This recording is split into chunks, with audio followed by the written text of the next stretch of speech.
নমস্কার বন্ধুরা, বাহারি রান্নায় বাঙালিতে সবাইকে স্বাগত জানাই। আজকে আবারও একটি নতুন রেসিপি নিয়ে চলে এসেছি। আজকের রেসিপি বেগুনের সর্ষে পোস্ত। সর্ষে আর পোস্ত দিয়ে তৈরি এই রেসিপিটি গরম ভাতের সঙ্গে খেতে বেশ মানানসই। বেগুনের রকমারি পদের মধ্যে এটি খেতেও খুবই সুন্দর। আপনারা অবশ্যই বাড়িতে এটি ট্রাই করবেন। চলুন তাহলে রেসিপিটি দেখে নেওয়া যাক। বেগুনের সর্ষে পোস্ত বানানোর জন্য আমি এখানে দুটো সাদা বেগুন নিয়ে নিয়েছি।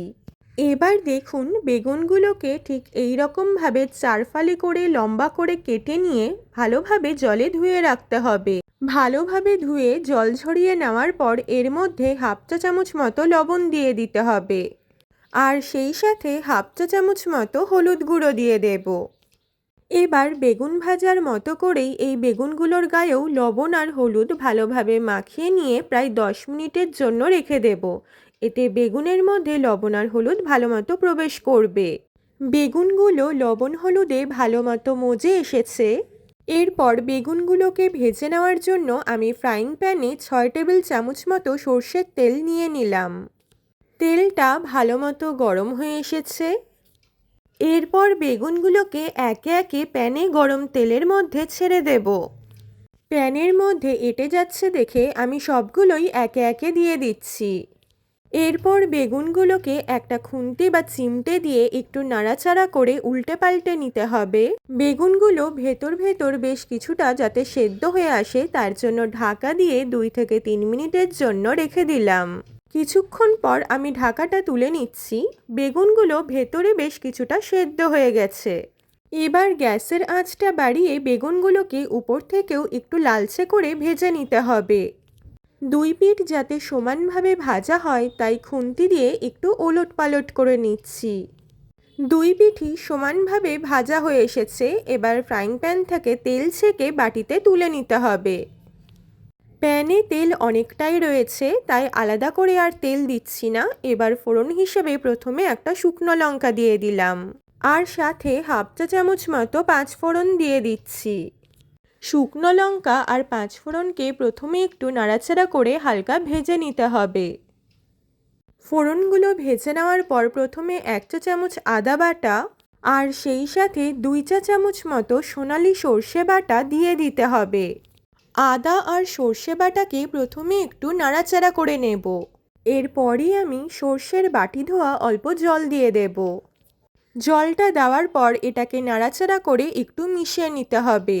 এর মধ্যে এবার আমি স্বাদমতো লবণ দিয়ে দিচ্ছি, আর লবণটাকে ব্যালেন্সের জন্য অল্প চিনি দিয়ে দিচ্ছি।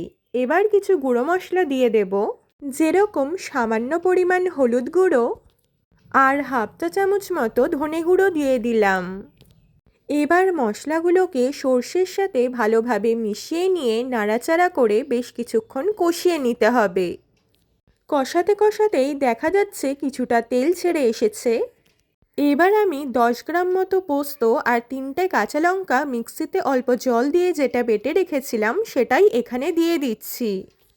এবার পোস্তটাকেও সর্ষের সাথে একটু নাড়াচাড়া করে কষিয়ে নেব। সর্ষে পোস্তর এই রেসিপিটি অবশ্যই বানিয়ে একবার খেয়ে দেখবেন।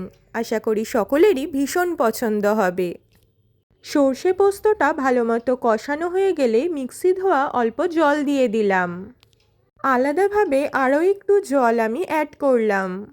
এবার ভালোভাবে নাড়াচাড়া করে মিশিয়ে নিয়ে গ্রেভিটা ফুটে ওঠা অবধি একটু অপেক্ষা করতে হবে। সর্ষে পোস্তর গ্রেভিটা আমার মোটামুটি তৈরি হয়ে এসেছে। গ্রেভিটাও বেশ ফুটতে শুরু করেছে। এবার আমি ভেজে রাখা বেগুনগুলো একে একে দিয়ে দেব। সবকটা বেগুনই গ্রেভির মধ্যে দেওয়া হয়ে গেছে। এবার এটাকে একটু নাড়িয়ে নেব। এবার বেগুনগুলোকে গ্রেভির মধ্যে একটু ওলটপালট করে নেব, তবে বেশিক্ষণ ফোটাবো না। যেহেতু বেগুনগুলো অলরেডি ভালো মতো ভাজা হয়ে আছে, সেহেতু বেশিক্ষণ ফোটালে বেগুনগুলো গলে যেতে পারে। রান্না প্রায় হয়ে এসেছে। এবার 1 থেকে 2 মিনিট মতো একটু রেখেই ঢাকা দিয়ে গ্যাস বন্ধ করে কিছুক্ষণ রাখলেই তৈরি হয়ে যাবে বেগুনের সর্ষে পোস্ত। গরম ভাতের সাথে গরম গরম পরিবেশন করুন। রেসিপিটি ভালো লাগলে অবশ্যই লাইক কমেন্ট শেয়ার করবেন আর নিয়মিত রান্নার রেসিপি পেতে চ্যানেলটাকে সাবস্ক্রাইব করে বেল আইকনে প্রেস করবেন। ধন্যবাদ।